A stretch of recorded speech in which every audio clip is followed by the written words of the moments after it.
during these difficult and challenging times.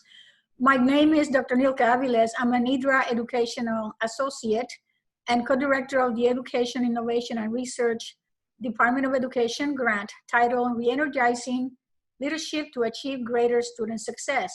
This webinar will help you in leading students as they create primary sources for future historians. In part one of this three-part writing webinar series by longtime teachers and also Abydos trainers, Mrs. Jeannie Cantu, Mr. Gerald Sharp, they will outline literacy lessons adaptable for all grades as students use journal writing to record their responses to a pandemic that has upended their school year. So good day, Ms. Cantu. Let's get started with the agenda. Great. Okay, looking at the agenda slide, you see a brief summary of the different topics we're going to cover today. We will invite you to write and then reflect on that writing. Then we will provide an overview of journaling and some historical context.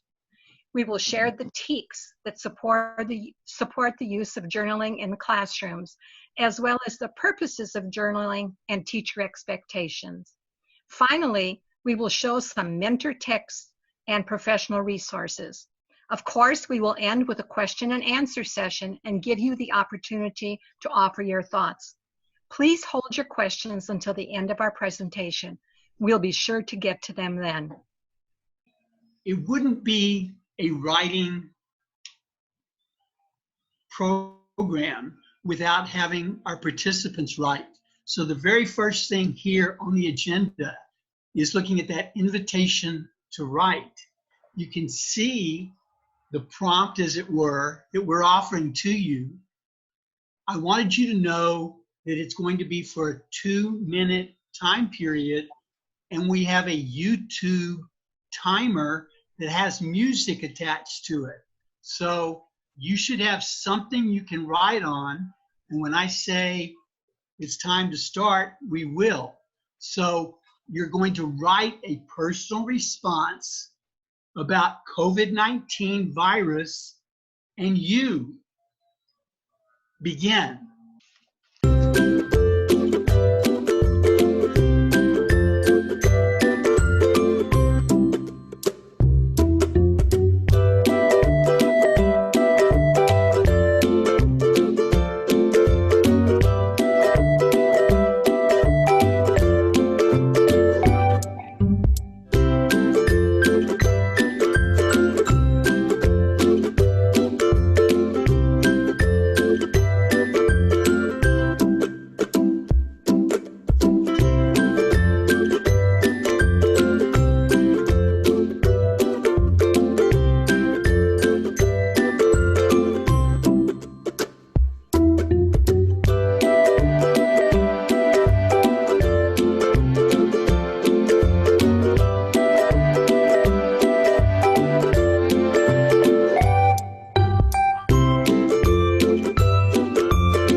Okay, that's stop. Thank you, Michelle, for running our timer for us.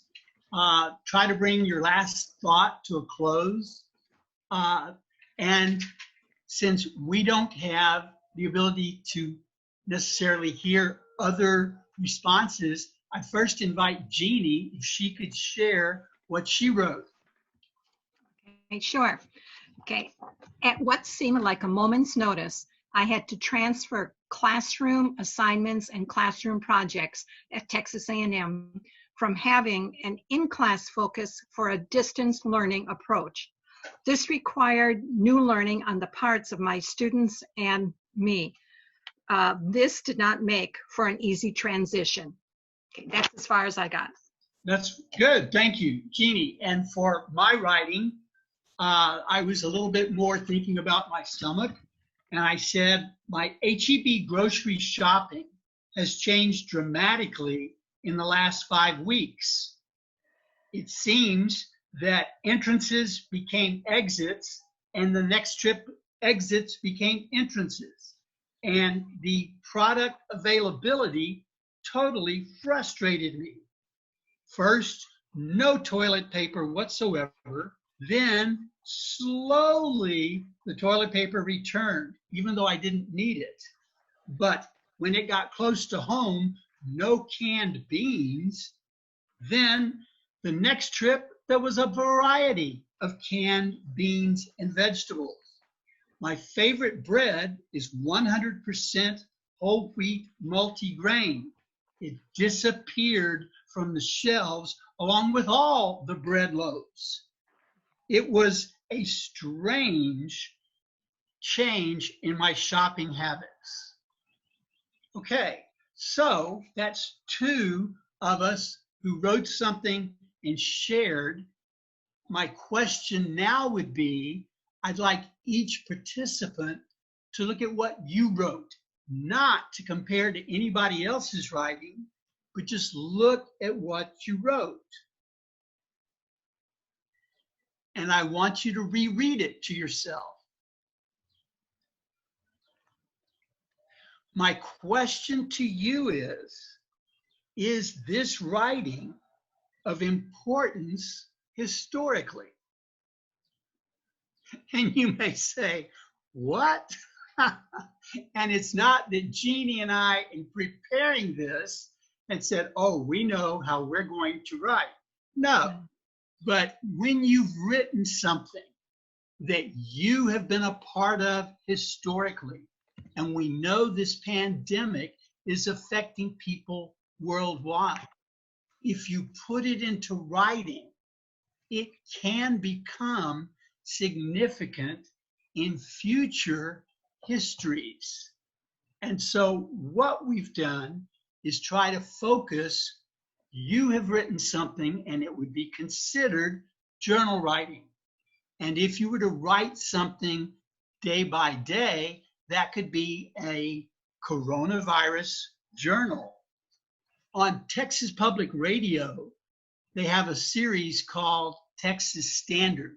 And the host, David Martin Davies, just a few days ago said, in effect, if you haven't started writing about the pandemic, you'd better start now. Jeannie? Okay, looking at the next slide then, we're going to address, we'll do an overview. We're going to address some of the salient points about journaling. The purpose of the journal writing, and Gerald has alluded to that, is that we want to give students an opportunity to express their thoughts and feelings surrounding COVID-19. It allows for free expression, and there really are not any right or wrong responses that students might make. Students may actually gain some insights into what they're feeling. Young children or non-writers could draw their ideas and or dictate them to an adult. We look at the difference between journal and diary. Okay, we want to define journal as a personal record of occurrences, experiences, and reflections kept on a regular basis. Okay, hence Gerald mentioned the Corona diary. We are not asking students to record intimate, private details of what's going on around them. Okay, Private details need to stay private. Journal writing is a recursive activity. Students regularly make the journal entries, and from these entries, students select one entry to take through the writing process. As they begin the writing process, they may find that they need to free write some more, or they may need to select a different entry to work with. We want students to understand that from a journal comes multiple opportunities for developing a composition or essay. When they write something, they can recover it and use it again in the future. This is what real writers do. Okay, Gerald?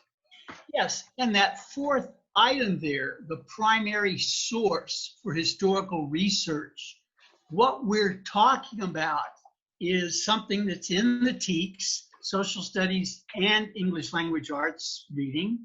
And in that, we're looking at what is expected for writing about research or writing about an event.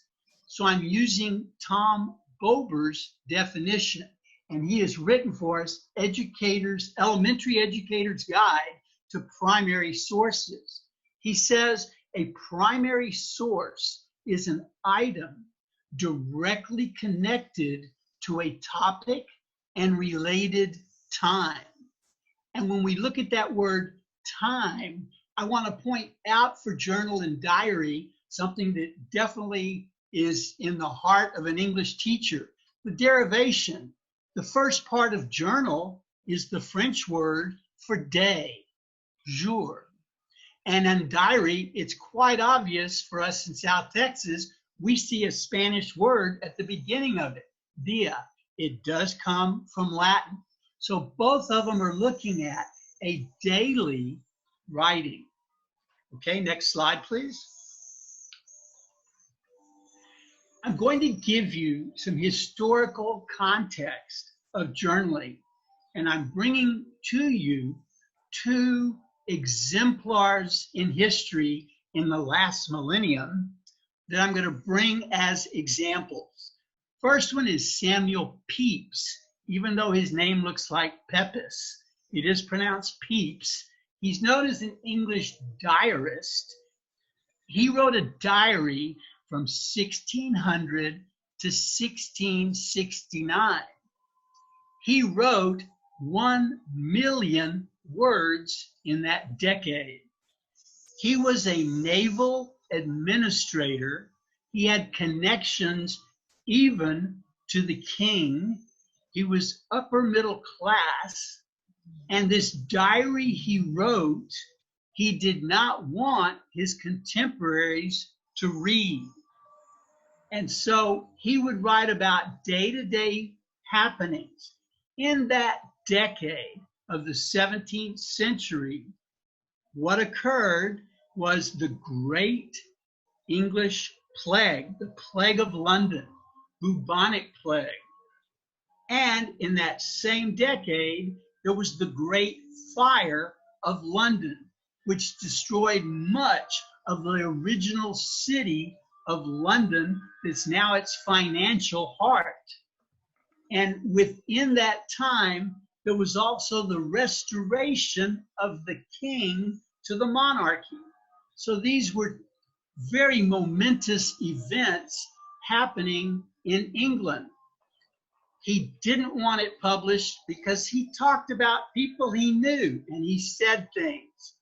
What he did, he wrote it in shorthand and he used code so that you'd need a decoder to see what he was actually saying. His diary was published in the 19th century, and it is a treasure trove for English historians, giving so much about the Restoration period, the great plagues, the great fires. That is something that is very important for those looking to research English history. Now, the second one is one I know you're familiar with, Leonardo da Vinci. He is the ultimate Renaissance man. On your screen, you see 5,000 pages in his journals.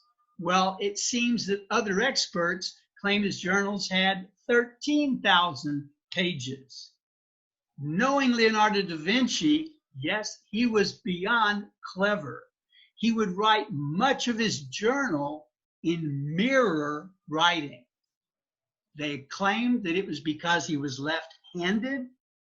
I don't write mirror, and I'm left-handed, but he did. He would write from right to left. And then he would write in fragments. And then he used shorthand. He used code. And within his writings, we have materials for all of the arts and the sciences, that there is a trove of information showing you from that period of time, from one particular genius, and we've got a context. Are we asking our students to become Pepys or Da Vinci's? Who knows, they could, but we're looking at journal writing. These are two exemplars who did just that. Jeannie? The next slide shows support for the use of journal writing. And you can see here that the first bullet, we're looking at the recursive process of writing, okay? And we'll talk more about that in a little bit. That's K through 12. Likewise, kinder through 12th grade, students are expected to plan by generating ideas, developing drafts, and organizing their ideas. From first grade to 12th grade, the student is expected to develop an idea with specific and relevant details. And then finally, kinder through 12, the student is expected to dictate or compose literary texts. And we're considering journals as literary text. All of these fall under strand 6, okay, strand 6 in our new TEKS, which say, the strands say, the student uses the writing process recursively to compose multiple texts that are legible and use appropriate conventions. And the other knowledge and skill statement, the student uses genre characteristics and craft to compose multiple texts that are meaningful. Now, the wonderful thing about this strand in these TEKS is that there is a vertical alignment from kinder through 12. So you see that the process develops between kindergarten and 12th grade.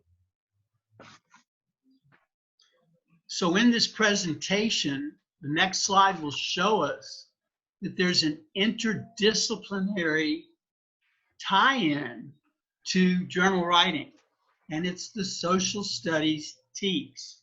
I'm well aware that the elementary social studies TEKS will become new as of the next school year, 2021.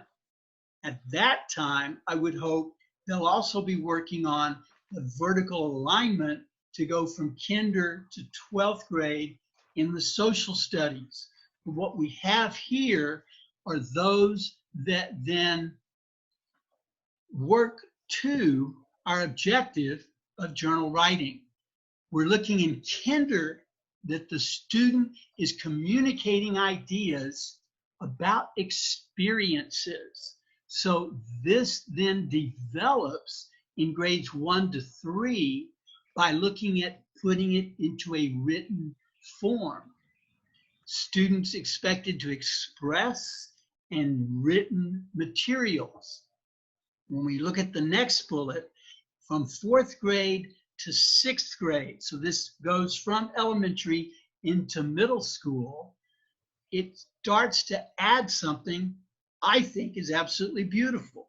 And it says they're going to be writing materials, written and visual, such as journal entries. So a journal might seem like it works for ELAR.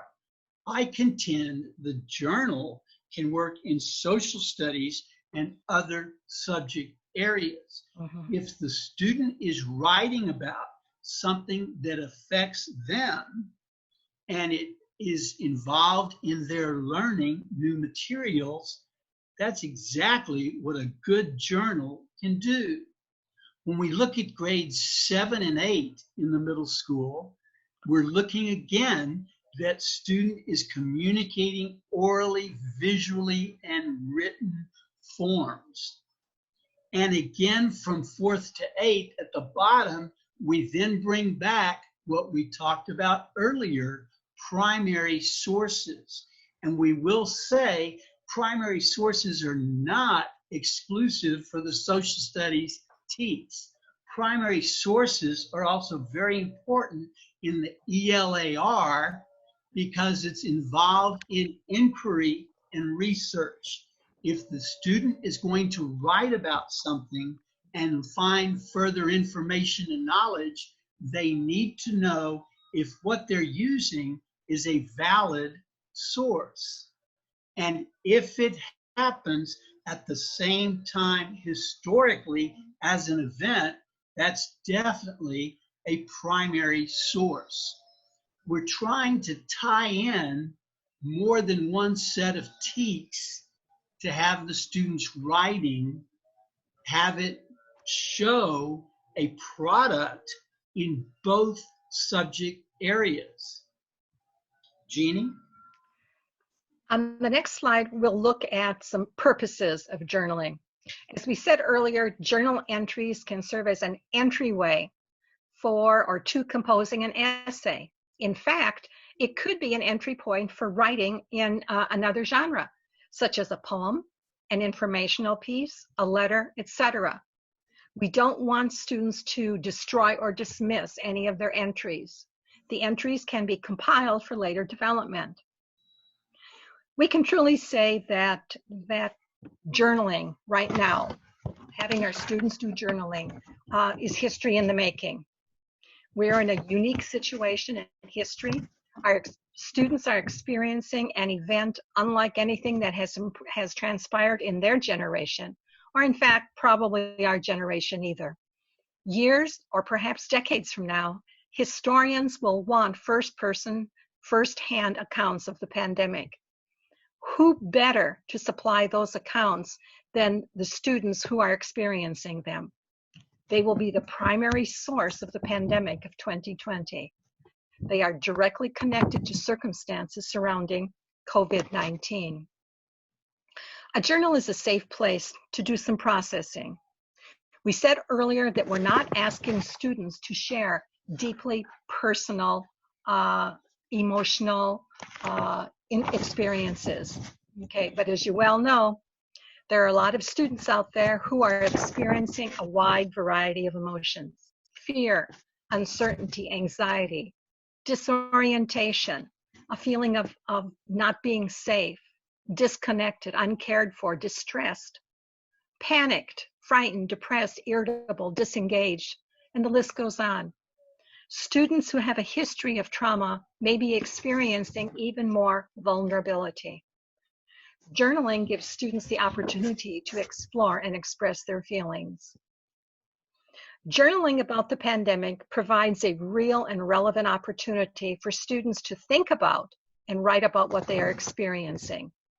They can start by jotting down words, phrases, or sentences that come to mind. They can read what they've written, cross it out, start over.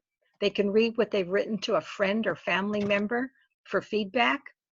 All of the writing, though, pertains to their experiences as a student during the pandemic of 2020. Gerald? I'd like to add to this purpose of journaling and give an example from my own days in teaching. I retired after 40 years of teaching in Edgewood, and I started what was called a journal, and we later called a writer's notebook, in the early 1980s. And it was basically free writing, but I asked the students occasionally to find me the best examples of their writing, and that was something I could evaluate. So we looked at them writing thoughts. What was also very important, when they were writing, I was writing. And for many years, if someone came in from the office looking for me, the students were quietly writing, so was I. And they wrote, I wrote. So I've got journals myself of different years of teaching. But what I wanted the students to do was to reflect upon what was happening to them as an 8th grader.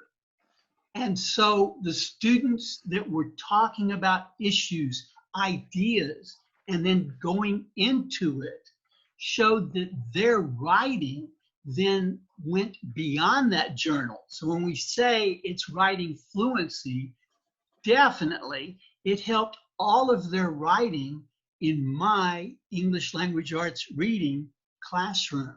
So when we find that writing fluency, that's what teachers want for every student, to make them into more fluent writers.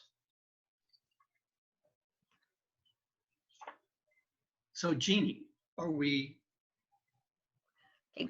Okay, now, next slide. Thank you, I recovered. Okay, what we're looking at here are some encouraging questions, because even the students I taught all the way back to 1970, if I asked them to write, they'd often want to know, what do I write about? So when we look at these questions, and the topic is journal writing, during this time period, if we have a coronavirus journal, question a student could contemplate, how has your day been? Because it's day in, day out, they're still in the same house. The second, what's on your mind? We know that whatever age the student is, they're often thinking about all sorts of things going on in their world. When we look at what do you miss with distant learning, they're not going to then criticize distant learning, but there's going to be things in a direct instruction in a classroom with the teacher there in front of them that the students have become quite used to. And if they see that it's online, if they see they're expected to write something that can be used later, they may miss that interpersonal relationship. We're not planning those ideas for them, but it's just looking at what are things you miss. Then we ask them, the one that was close to my stomach or heart, grocery shopping. How is it different from how it was before spring break? Because that was pretty much when everything seemed to change at HEB. When we're looking at movies, movie theaters are closed. So this was to get the students thinking, if it's a new movie, how is watching it different now? If they are lucky enough to have Netflix, they might see some of those first run new movies, but they're not getting to go to a movie theater to see it. And then looking at, what are you missing about school? They could have all sorts of different ideas, as many individuals as there are students. And then how do you see yourself in the next school year? So we want them to even reflect, what do you think about next school year? How do you see yourself and what you've experienced? But I want you to know that this list of questions is not exhaustive. Questions that can be for encouraging writing. Each teacher could come up with questions on their own. But what we're looking at and what we're still remembering, so we're planting this seed again for you, is journal writing is a form of pre-writing. Once you've written something down and you go back to look at it again, new topics could spring from it, or new compositions. So when we look at these questions, we are trying to encourage students to reflect on their situation and be able to write something. And as Jeannie has said, we're not looking for something deeply emotionally personal. But there are times that students include that. If they want to look at that for a future writing, that may be their choice depending upon the prompt. But what we're looking at is encouraging students to think beyond, oh, I must get X number of lines or whatever. Or I like to tell the students in the old days, old days to me, yeah, the 80s, once they got accustomed to journal writing, I said, I want you to write at least half a page per day. And that gave them some kind of some goal to shoot for. And once they got started, toward the end of the year, 1/2 page was nothing to most of my students. And so the more fluent they became, then the more eager they were to write on their own. Jeannie? So we've talked about options for students. So we'll talk now about the role of the teacher. Of course, we need to explain to students what our expectations are in terms of writing. The journaling that we're talking about in this webinar may be a little different from what students are used to doing. Okay, you may need to create an anchor chart listing what your expectations are. As Gerald said earlier, when he was writing in the classroom, when I was writing in the classroom, the kids were writing in the classroom, I was writing along with the students. Kids need to see us writing. We need to write alongside them. This validates the importance of writing. Students will be more likely to imitate our behavior, especially our writing behavior, if they see us modeling. Writing, any kind of writing, is not an easy undertaking. And it's okay for students to see us struggle too as we're putting our thoughts together. As part of the modeling, we need to do think alouds so that the students not only see, but also understand our expectations. We may need to think aloud as we try to decide which event or incident we will write about and exactly how we feel about that event. Students may need to see us crossing out or starting over and hearing us explain exactly why we crossed out or why we started over. Most importantly, we need to remember that telling is not teaching. Students need to see and hear what we want them to do and how to achieve it. Students need to write in the first person. We're asking them to write from a first person perspective. This is their journal entry. It's an honest accounting and reflection of an event or occurrence experienced by that student. Only this particular student can truly describe the event and his or her reactions and feeling towards it. Of course, we come then to evaluation. Okay, we want students to build their confidence in writing. We don't want to have to grade every piece of writing that they compose. Okay, but we do want for there to be some accountability. Some teachers see journaling as an uncorrected form of writing. You may want to give a grade for completion or a grade for the degree of reflection that the student has undertaken. You may create a basic rubric to evaluate certain aspects of the writing. We also want to give students the opportunity to share what they have written. They could share their writing with a small group or with a buddy, with a family member. With so many uncertainties in the world today, it may bring comfort to a student that someone else is feeling the same way as he or she is. Okay, Gerald? On the evaluation, I mentioned it on the last slide. We're looking at if the student is presenting to me their best examples of writing. I cannot give an F to a student who does what I've asked them to do. But if that student is, today is Monday, I am in class, if that was the level of the sentences, I would encourage them to be a little more reflexive. Jeannie mentioned that. So if they can reflect upon what's happening, if they can reflect upon how they could be able to bring about a change and make their writing come to life. I was not digging for anything personal, but those who could reflect got the higher scores. If I looked at having, how would I grade this? That rubric is something up to the individual teacher. And so I mentioned it, Jeannie has talked about it. And so we're looking at, we're not penalizing the child if they are writing, but we're looking at encouraging them to be more expressive.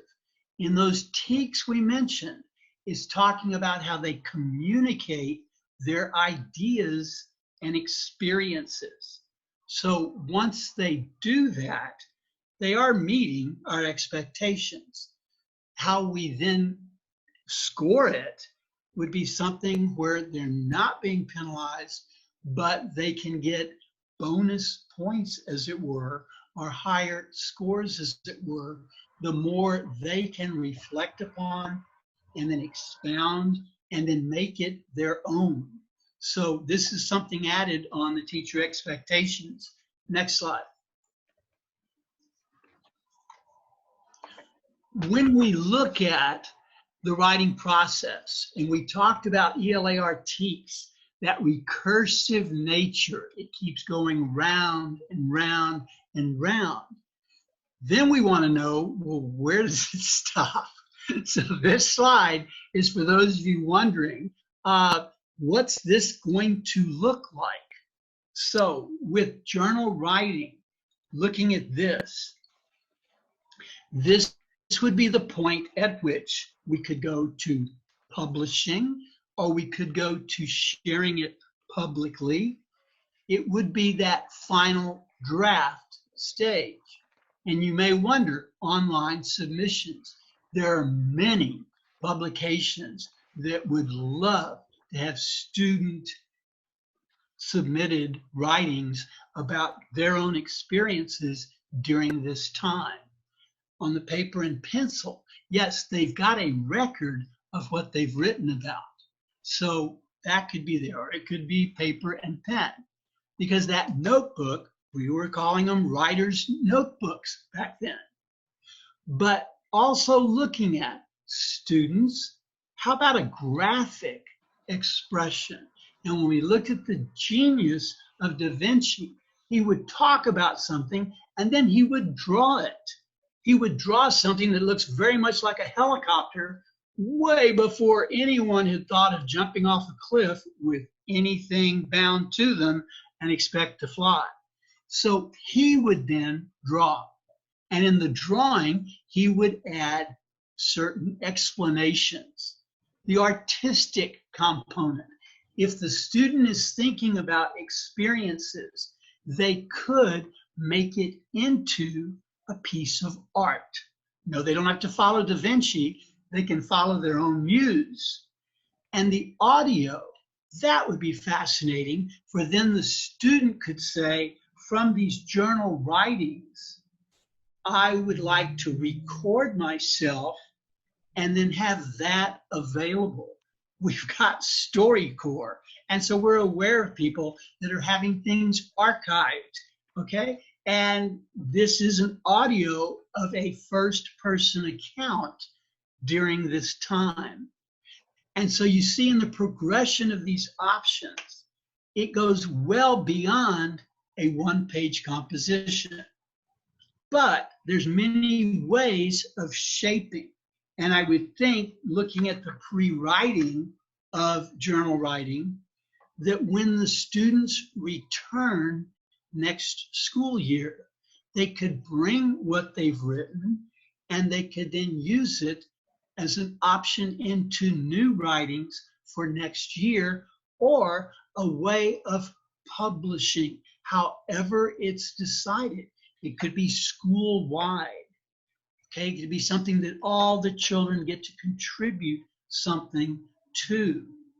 And there are lots of emotions happening at this time. And one thing we haven't even mentioned is those funeral changes that have happened because of coronavirus. And family gatherings. And that would be something that, how do the students view that sort of an experience? So when we look at these options, we also see they meet varying learning styles and preferences. So the students could write and then illustrate. They could do all sorts of those things. It could be put into an anthology. And I would think that would be valuable to everyone involved. And the publishing could then be done. When we look at the word, and how I skipped over it, I don't know, but there's artifacts. Artifact is a man-made object that has something to do with our culture. So a man-made object, a person-made object, okay? We're looking at objects that then could tell about, if the students are looking at going public with what they've written, and they were to provide the mask they had to wear to go into HEB, that would make it even stronger an experience. If they were looking at something that could remind them about this event, something they have. And I'm fascinated with those signs in HEB talking about product availability, or in HEB or any of the stores, empty shelves. That's just not something in my understanding that should be happening in any store, but we've kind of understood it. I just can't see people wanting to hoard certain objects in a store. So when we look at these options, we're looking at, will the publishing be from many different entries? Will the publishing be from a representative sample? And will the publishing bring in visuals and artifacts? The opportunities here are endless, and they're as individual as each of the teachers involved. Next slide. And as each of the students involved too, right, Gerald? Students. Oh, definitely, definitely. Yeah, yeah. We'd like to share with you now some mentor texts and some professional resources that you may find helpful. You may want to introduce, if you've not worked a lot with journaling with your students, you may want to introduce journaling with the children's book. There are several suggestions here, and this is just a very few of the many books that are out there. Okay, and I'm not sure if you can see this one, but the first one is called Amelia's Notebook. Okay, written by Marissa Moss. In this book, Amelia is a 9-year-old girl, and she's given a journal, a blank notebook journal by her mother, and her mother tells her to record her thoughts and feelings. And this book actually has many of the things that Gerald talked about: artifacts, illustrations, little drawings that would be a good example for students to look at. The next book is Diary of a Worm. Okay, and you may be familiar with this. We have Diary of a Worm, Diary of a Fly, Diary of a Spider, and it's a humorous book, actually kind of a hilarious book, that takes the reader through the daily activities of a worm and what he experiences. Doreen Cronin is the author, and as I mentioned, she's written several other hilarious insect diaries. Okay, now we have Un Libro Bilingüe. So we have My Diary from Here to There, Mi Diario de Aquí Hasta Allá. The author is Amada Irma Perez. This appears to be somewhat autobiographical.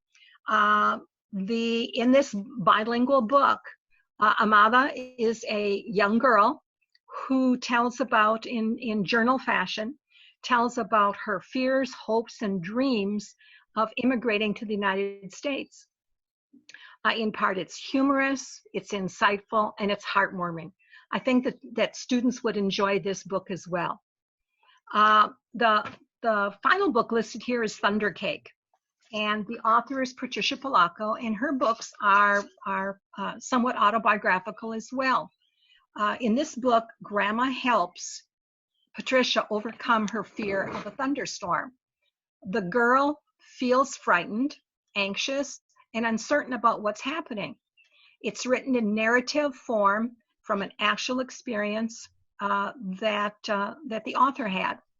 The book may help children realize that they are not alone and that there is someone out there who can help them. It centers around, although it centers around the fear of thunder, its message can certainly be applied to fears in the world today. Gerald? I'm looking at those professional books, so I'm holding them up here as a show and tell. If you're used to the Acts of Teaching, How to Teach Writing from Joyce Armstrong Carroll and Edward Wilson, you may have thought it was a larger book. This is the 2019 third edition, but it's got all of what it takes to be a teacher of writing. It's a compendium. It's wonderful, and it's now smaller than it used to be. And the other one we have mentioned today is this one, Elementary Educator's Guide to Primary Sources, Strategies for Teaching. Another excellent source looking at the primary sources. And this author was the teacher in residence at the Library of Congress. He knows what he's talking about. Delightful book that can be used. When you see at the bottom, it's not a compendium, but it's got two of the organizations I belong to and I've belonged to for decades. And the ASCD, Association of Supervision Curriculum Development, puts out an ASCD Smart Brief every day. So I get those often. What are they talking about now? Online learning. They're talking about children and their emotions and how they can cope. We're looking also at the National Council of Teachers of English, and from NCTE just this week, they sent out, we've got online learning resources from the Children's Literature Assembly. This is a group within NCTE, and that just arrived Monday of this week. So that sounds like something to look into. And with the Smart Briefs, there's also the ELA Smart Brief. Wonderful submissions. It's from Washington, D.C., and is talking about a collection of writings about ELA and literacy, and it comes daily. So I get buried in those, but I do look through them and find many things that can be used later.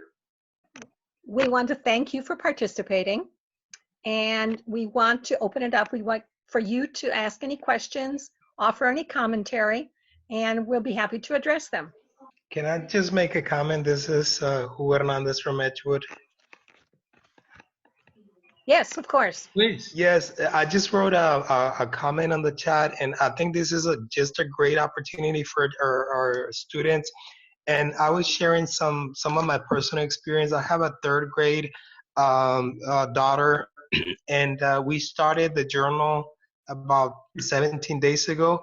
And I have just observed how she is, how her writing has improved, but also just the development of ideas, and also how she has included some of her personal feelings. And I think this journal has become more personal, and I think she is enjoying the process right now. One of the things that I did is I gave her the opportunity to, because she's in a bilingual program, to write in Spanish. So I just want to share with you, as I was hearing all of this, I was very excited, and even asked her to come and join me. And she was very excited that her journal, it's also something that it's being replicated. So I'm just excited about this opportunity. I told her that we were gonna come back when she's 18, or when this event is over, just gonna read it back and just reflect on the experiences. Yeah, so it has been a really wonderful. You've got something to show and tell today. That is beautiful. Yes, this is day 17. Oh, that's wonderful. This is her thing. And yeah, so I was very excited when I was hearing all of this. So Good. And she's in a dual language program, so I gave her the opportunity to write in It's more Spanish. beautiful in Spanish. It's Wonderful. beautiful. Yes. Wonderful. She's created a keepsake, Yes. something that you all will Yes. treasure forever. Yeah, yeah. One of the things that I wrote on the chat was the fact that she was very impressed that now she was learning through Zoom, so that was new for her, and also that she was attending church via Facebook Live, Yes. and Yes. also an experience in which she was creating a mask, a personal mask, just by a recycled T-shirt. So for her, those are memories that once we're gonna come back to this and learn from this experience. Yes, That is definitely. super. Definitely. And Thank you may want for her, the children's books that I mentioned on a previous slide are available on YouTube, either a video or a read aloud. So the book, the bilingual book, may be something that you will want her to look at, just to kind of reinforce and show her what a real author has done. Something very similar, it sounds like, to what she did. She's a real author. Well, yeah, I realize that, but a published author, a formally published author.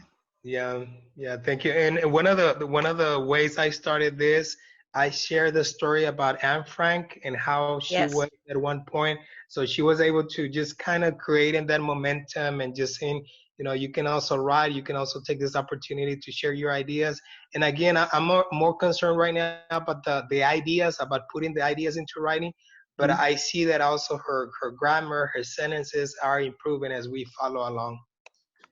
And Hugo, there's also some research out there that says that kids who write frequently, who do a lot of journal writing, not only does their writing improve, their handwriting improves, their Right. vocabulary improves. There are all kinds of benefits we see when children write regularly in a journal. Yeah, so I was excited to hear all this information. We're Good. excited to hear from you. Thank you. Well, thank you for so much for your time and for all the learnings we experienced today. Thank you, Mrs. Cantua, Mr. Sharp, for the valuable information that you shared today.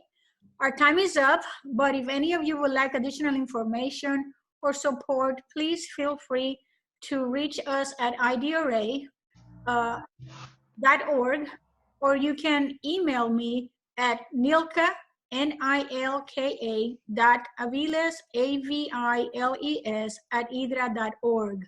Please also look for us on IDRA's YouTube channel. We welcome you to participate in the next webinar, which will take place on April 29th and 30th at 2 p.m. So please register. We will see you soon. Thank you for your time. Okay.